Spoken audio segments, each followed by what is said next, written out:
Ben 10 Ultimate Alien.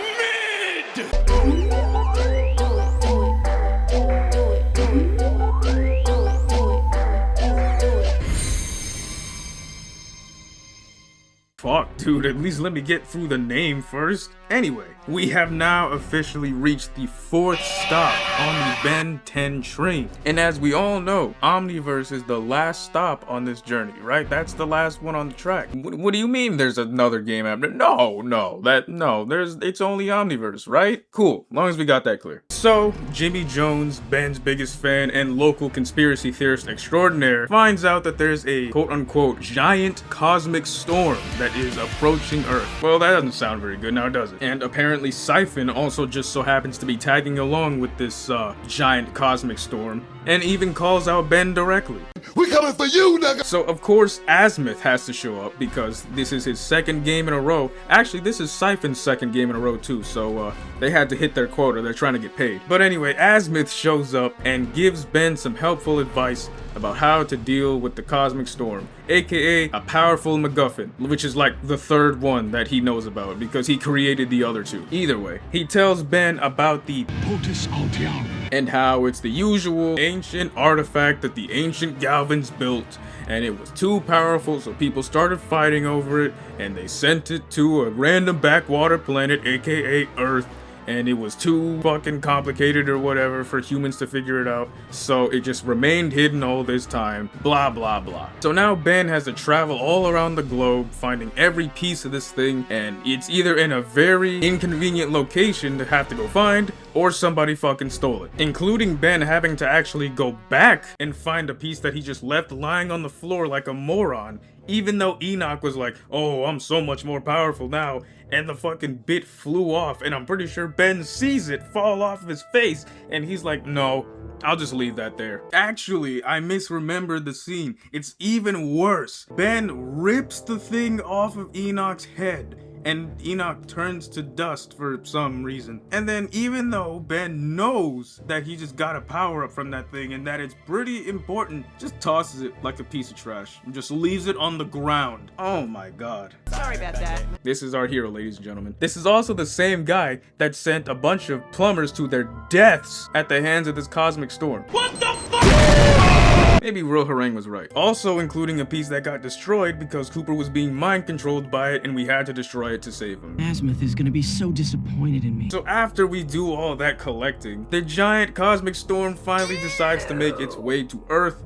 Turns out it's a giant Toku star, which looks exactly like Ben's, because of course it does, why wouldn't it? I mean, after all, this is the UAF era where you have shots like this that exist, so I guess it's accuracy to the source material, I can't hate on that. And this guy, despite calling out Ben Tennyson directly, decides it would be a great idea to touch down in Japan, of all places, and to start destroying that instead, even though, last time I checked, Japan is quite literally on the other side of the planet from where Ben Tennyson lives, but okay, whatever, you're the boss. Oh my god, Ben, you literally are seeing a palette swapped version of one of your aliens standing right in front of you. And instead of transforming into that, let's use the big fucking dinosaur. Genius. Our hero, ladies and gentlemen. So after being dealt with accordingly, apparently the POTUS Altiari works on autopilot because it just forms itself underwater for some reason.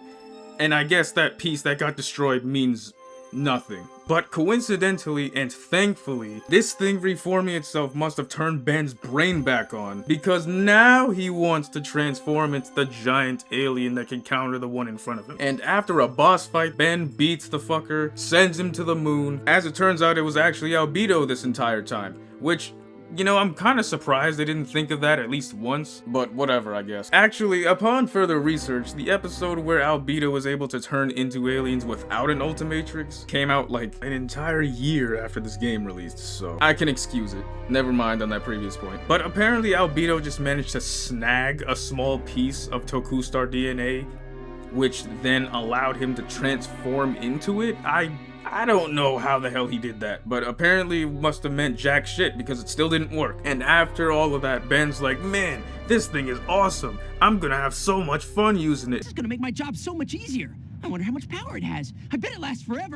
And then it does its best Spider-Man impression and turns to dust. So you're telling me the ancient Galvin went all crazy about a one-use item? Maybe if he didn't destroy that piece, he would have been able to keep it, who knows. Hey, somebody give that cat a comb. Get it? Catacomb?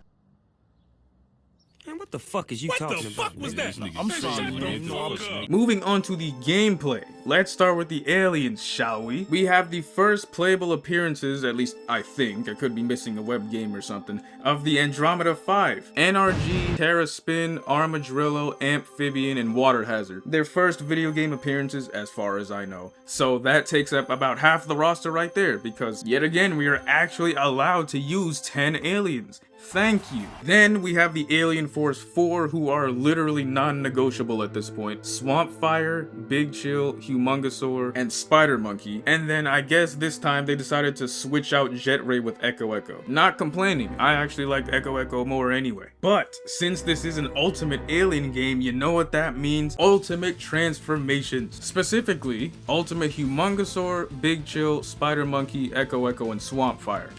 Ultimate Cannonbolt isn't in this game because Cannonbolt himself isn't in it, same with Wild Mud, although I'm not even sure if Ultimate Wild Mud existed yet. Ultimate Waybig, I'm pretty sure didn't exist yet either, but you know what? Even if he did, he doesn't deserve it after that sorry-ass debut he had. One appearance throughout the entire series and it was ass. So you might ask, how exactly do the ultimates work in this game? Is it like a devil trigger mechanic where you have a bar you can fill and as long as the bar is full you can go ultimate? Maybe you can even upgrade the bar to last longer? No. Is there like a special collectible or token that you can find that grants you like a one-use ultimate transformation for that level? No. Well then how do they work, you might ask? I will happily tell you. You can transform into ultimate aliens in 6 out of the 8 levels that are there, one being the final level and the other being the second to final level for some reason. And you can only do them in extremely scripted sequences that the game is very stingy about giving you. Oh, you don't believe me? Alright. Check out this Ultimate Humongosaur footage. You see how you're just fighting a bunch of random mooks on the ground? Volcanus is supposed to be there. You're not even fighting him. You're fighting these dudes. Yeah, this is how the majority of your Ultimate Alien transformations are gonna go in this game. Ultimate Humongosaur, Ultimate Spider Monkey, and I think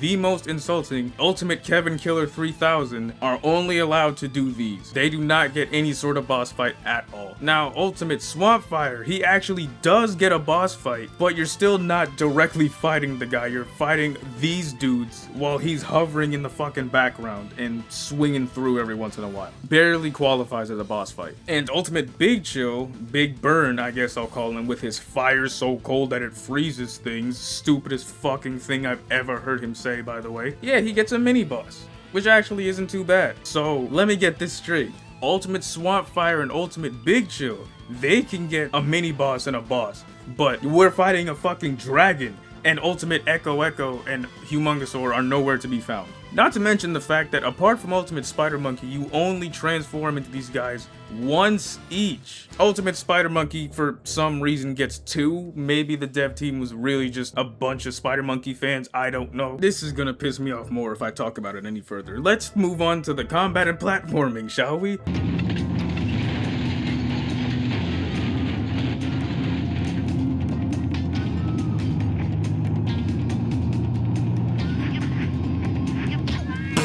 Classic platforming, and when I say classic, I mean it's literally the same as the last game. There's really nothing new to report. However, they do have new sections that are puzzles, I guess you could call them. See, the game has this required alien mechanic where there's 3 slots that have to be filled by quote unquote required aliens, right? And if you want to be a moron and switch out one of these aliens for a different one, you will not be able to complete the level, or at least as far as I know that's the case. I'm not an idiot, so I didn't switch any of these ones out. I only switched out the one. And that's kind of the problem. You only have 4 aliens to choose from, and 3 of them are all required aliens that you have to pick in order to beat the level to begin with, only giving you 1 free slot to choose one that you actually want. That's messed up, man. And this is on top of the fact that you only get to select about 7 at a time. You don't get to choose from all 10. You only get a selection of 7, and 3 out of those 7 you can't even change. Why did they do this? As for the combat, well, I've been telling you for the last 3 videos that the whole unlocking the new combo system is has kind of been dwindling down over the last couple of games. And so they decided to just nip that shit in the bud. There are no unlockable combos in this game. Now, you have to press specific buttons in order to do specific actions. Not the way I would have went about it, but hey, I'm not a game dev, so what do I know? Plus, they now have this new counter mechanic, where an icon will appear above an enemy's head, and you have to press the block button in order to counter it. And for some enemies, mainly the fucking shield enemies, those bastards, that is the only way to beat them. There is no more light and heavy attack, it's just attack. And now you have to press a trigger down to access these, one's an AoE attack, one's a combo, stuff like that. But to be fair, when you're fighting someone like Enoch, who we've already beaten in a previous game, or someone like Volcanus, who we've beaten twice in previous games, or the fucking Vreedles, who are gimmick fights, or even Sunder, the guy whose name I had to look up just so I could put it in the script, I guess you don't really need too many complicated combos. And then you have the Vilgax Siphon, who apparently just has the magical ability to phase into walls mid-boss fight, and I had to sit there for 2 straight minutes trying to fight him through a wall because I was not going to replay the level again. Well, Mr. Funny Man, is this how you get your sick kicks? What? It's just an ordinary crabby. Oh my goodness! Yeah, the models don't really look all that great in this game. You see, I'm playing off of an emulator, PCSX2, which means I'm playing the PS2 version. Now, I thought that it was just me. I thought it was just the emulator doing this shit. And to a degree, the emulator was doing some shit like this.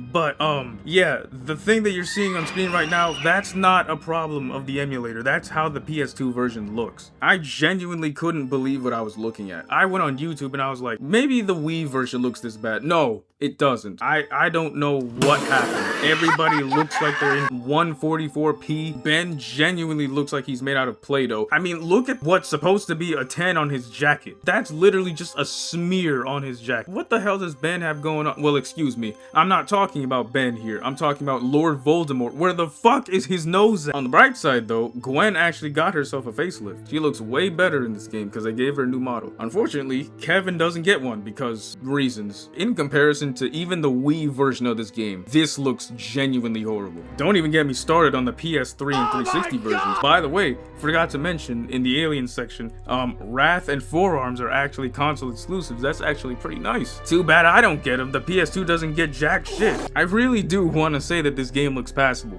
but these guys didn't even give Ben the Ultimatrix on his wrist instead of the Omnitrix, so I can't say that in good faith. In conclusion, no fast track, 0 out of 10.